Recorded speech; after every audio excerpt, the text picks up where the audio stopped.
Mobile repairing দোকানের আড়ালে চলছিল বেআইনি কাফ সিরাপের ব্যবসা। বৃহস্পতিবার রাতে শীতলকুচি পশ্চিমপাড়া এলাকায় হানা দেয় শীতলকুচি থানার পুলিশ।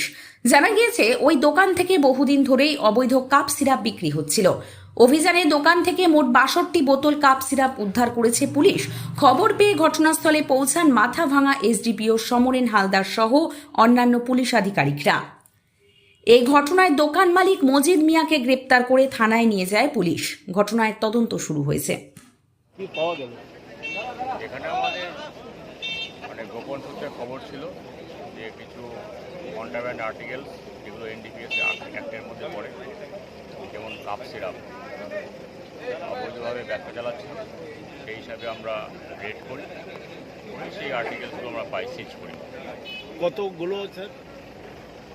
6 টোটাল ৬২ বোতল 100 গ্রাম প্রত্যেকটার ওজন এরকম পাই। বাকিটা তদন্ত করে আমাদের জানা যাবে। স্যার কতজন গ্রেপ্তার হলো?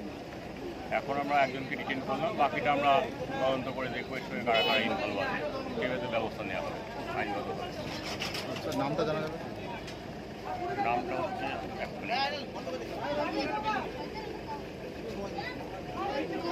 মাজিদ মিয়া, ৩৫ বয়সের একজন ব্যক্তি, যার এই যে মিষ্টি মোবাইল রিপেয়ারিং সেন্টার এই এর সঙ্গে ব্যবসা চালাচ্ছে। Thank you sir. ওকে।